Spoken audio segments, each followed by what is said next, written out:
Vous avez des soucis, on vous conseille de vous occuper pour les oublier. Est-ce que c'est la bonne technique ou est-ce que c'est au contraire contre-productif, voire même dangereux? Regardez très vite cette vidéo.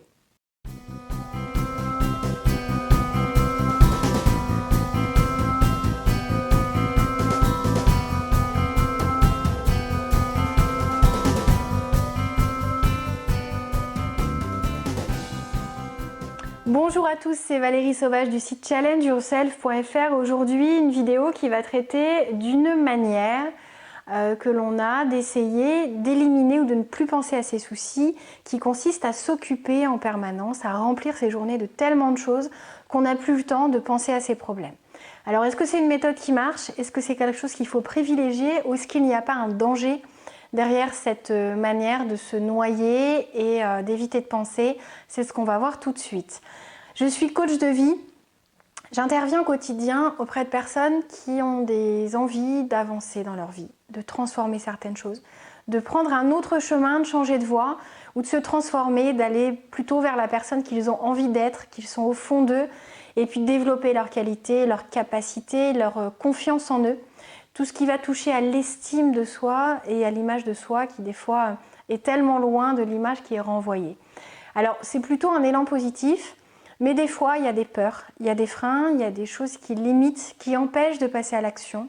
Il y a un manque de motivation, des fois une impression de manque de courage qui est liée à une manière de gérer ses émotions, de gérer les problèmes, de gérer les obstacles.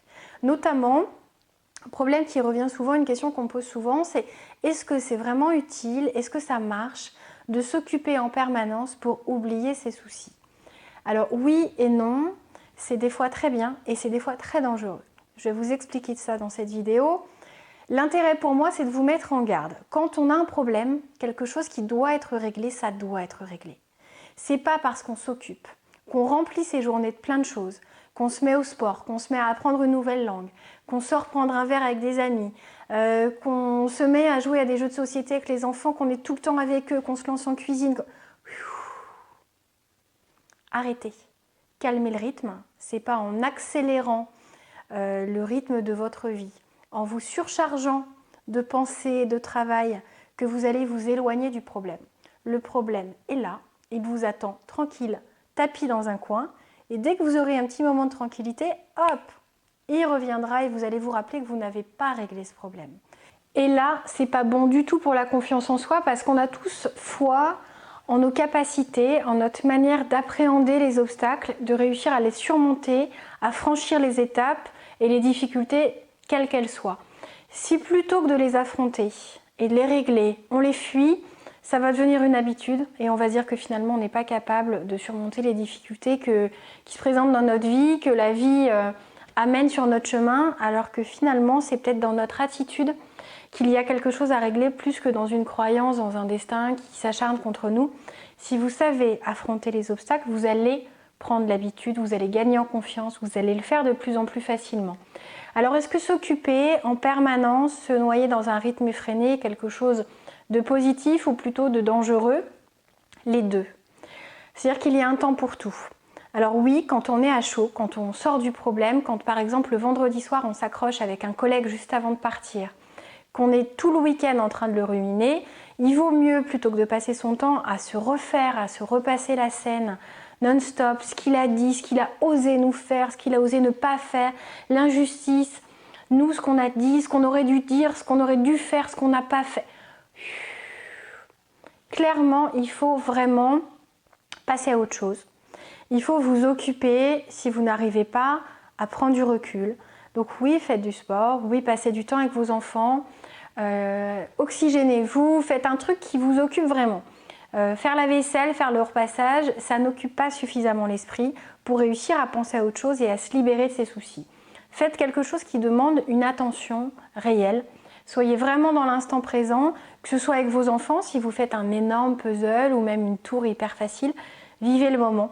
Profitez de cet instant avec vos petits parce qu'ils grandissent vite et que ces moments-là, vous ne les rattraperez pas. Et que finalement, une dispute pas très importante avec un collègue ne doit pas vous priver de ces moments de vie qui sont très importants et qui nourrissent finalement nos souvenirs et ce qui compte dans la vie. Mais Le problème, c'est que souvent on se dit hop, je vais laisser couler, et puis le problème va peut-être disparaître tout seul. Clairement, soyez réaliste, le problème il ne va pas se régler tout seul. Pendant que vous jouez à faire un puzzle, le problème ne va pas se poser autour d'une table et se dire voilà, alors je me règle comme ça, je fais ça, ça, ça. Non, soyez pas... ça vous fait sourire, mais clairement, des fois, il y a plein de gens qui réagissent comme ça, qui se disent bon, je verrai ça plus tard. Sous-entendu, ça va se régler tout seul. Ou l'occasion va se présenter d'en reparler et on réglera le problème à ce moment-là. Pourquoi est-ce que vous vous minez, vous vous stressez tout seul? Affrontez les choses, prenez vos responsabilités, assumez et soyez mature, allez au-devant de la discussion, allez dire à votre collègue ce que vous regrettez, ou ce que vous auriez aimé qu'il fasse, ou ce que vous n'avez pas compris. Mais en tout cas, faites bouger les choses. Ne laissez pas les choses s'envenimer en pensant qu'elles vont mourir toutes seules. On ne met pas ces problèmes dans un bocal qu'on ferme fort, fort, fort, en se disant avec le manque d'oxygène, il y a une chance que le problème meure tout seul. Non. C'est pas comme un feu de bois qui, sans oxygène, va mourir et ne sera plus. Le problème est, et il sera jusqu'à ce qu'il soit réglé, par vous ou par quelqu'un. Donc n'attendez pas que ce soit quelqu'un d'autre qui s'en mêle, n'attendez pas que ce soit forcément l'autre qui s'en mêle, on n'est plus à la maternelle, c'est lui qui a commencé, c'est lui qui a eu des mots de... Allez-y quand même si c'est lui qui a eu des mots qu'il n'aurait pas dû prononcer, vous pouvez aller lui en reparler, lui dire voilà, j'aimerais qu'on reparle de la situation, je tiens à notre relation et ce qui s'est passé pour moi, ça me fait mal. J'ai pas envie d'en rester là. Alors, ça veut pas dire pas envie d'en rester là, je veux avoir raison. Non, j'ai pas envie que ça entache notre relation. Je veux pas que ça gâche tout. Tout ce qu'on a construit, tout ce qu'on a déjà vécu qui était très sympa, toute cette confiance qu'on a l'un dans l'autre. J'ai pas envie que ça s'arrête là, comme ça, pour une bêtise. Même si c'est pas une bêtise, tout peut être réglé. Faut voir ce qui s'est passé, faut comprendre. Alors le fait de s'occuper peut permettre de prendre du recul. La prise de recul, c'est très intéressant au sens où quand on est trop dans le cœur de l'action, dans le moment, on a tendance à voir que son point de vue. Quand on prend du recul, on peut envisager le point de vue sous le regard de l'autre, voir ce qui a pu chez lui faire mal interpréter notre comportement, ce qui a pu provoquer chez lui cette envie de ne pas nous aider ou de nous dire cette chose-là. Vous n'avez peut-être pas toutes les cartes en main, il y a peut-être quelque chose que vous ne savez pas et vous avez besoin finalement de vous poser certaines questions et de se dire peut-être que j'ai interprété quelque chose alors que dans ces mots il voulait dire autre chose. Ça ne veut pas dire qu'il faut lui trouver des excuses, mais il faut essayer d'envisager les choses. Il y a des faits, tenez-vous-en aux faits. Comme un avocat, comme un journaliste, soyez factuel. Quand on est trop dans l'émotion, à chaud, on a tendance à avoir ses facultés mentales de complètement limitées, paralysées, on n'arrive pas à se concentrer, on reste en boucle sur quelque chose, sur ce qu'il nous a fait, sur ce qu'il n'aurait pas dû nous faire. On n'est plus du tout rationnel. Donc voyez les choses comme si vous étiez extérieur à la situation, essayez de comprendre son point de vue, et c'est là que le fait de s'occuper va jouer. Parce qu'il y a un temps pour tout, si vous ne pouvez pas régler le problème, ça ne sert à rien d'être dans le problème sans y être. Donc vous allez y re-rentrer quand vous serez ou au téléphone avec la personne parce que vous allez prendre vos responsabilités, que vous allez vouloir faire bouger les choses et que vous allez l'appeler pour régler le problème. Ou vous allez aller voir votre femme si vous êtes accroché, ne vous couchez jamais fâché. C'est une règle d'or, c'est un truc que j'entendais déjà de ma grand-mère et c'est un truc que j'applique tout le temps parce que finalement c'est très mauvais. Ou comme le fait de se disputer le matin, de laisser l'autre partir au travail, de ruminer ça toute la journée, ça gâche la journée des deux.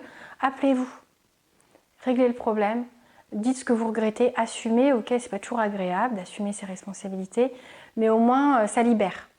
Donc vous passerez à autre chose, ça sert à rien de vous dire non, j'ai une journée hyper occupée, je vais pas y penser. Il y a des moments où vous allez y penser, vous ne serez pas au maximum de vos capacités parce que vous aurez quelque chose en tête qui vous limite. Et lui, c'est pareil. Et malheureusement, on ne sait pas de quoi la vie est faite. Il ne faudrait pas qu'il se passe quelque chose qui vous empêche de vous retrouver et de régler les choses. Il y a des fois des gens qui se disent « Il est arrivé un accident à mon conjoint, on s'était disputé le matin et il n'a jamais su que je regrettais et que voilà, bon. » Mine de rien, c'est pas ça qui va changer les choses maintenant, mais vous avez ça en tête et c'est compliqué de vivre avec ça. Donc, ne laissez pas traîner un problème trop longtemps. Ne vous surmenez pas en vous disant « ça va régler le problème, je vais penser à autre chose ». Prenez du recul.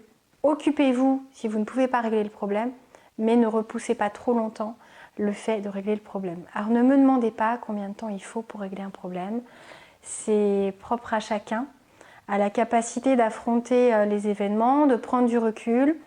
C'est lié aussi à la réaction de l'autre, c'est-à-dire que l'autre ne sera peut-être pas prêt aussi vite que vous à parler du problème, mais en tout cas ne laissez pas les choses mourir d'elles-mêmes parce que ça n'arrive jamais et vous gâchez plein de bons moments, plein de belles relations en comptant sur le temps pour assumer à votre place vos responsabilités.